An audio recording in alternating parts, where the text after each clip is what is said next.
মামাতো বোনের বিয়েতে সবাই বিয়ের কাজ নিয়ে ব্যস্ত।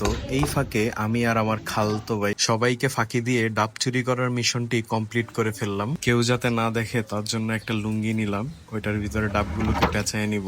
ছোট ভাই খুব ভয় পাইতেছিল, বারবার এদিক সেদিক দেখতেছিল যে কেউ ওকে দেখে ফেলে কিনা।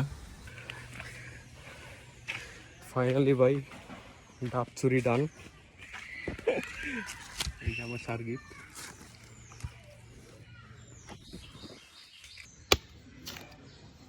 এই গরমে ডাবের পানি খাওয়ার পর শরীর পুরা চাঙ্গা হয়ে গেছিল। নানার বাড়ি থেকে চলে আসার পর এসব খুনসুটিগুলো ছোট ভাই বোনদের সাথে খুবই মিস করি। একটা ডাব নিচে পড়ে ফেটে গেছিল, ওইটা আমরা খেয়াল করি নাই।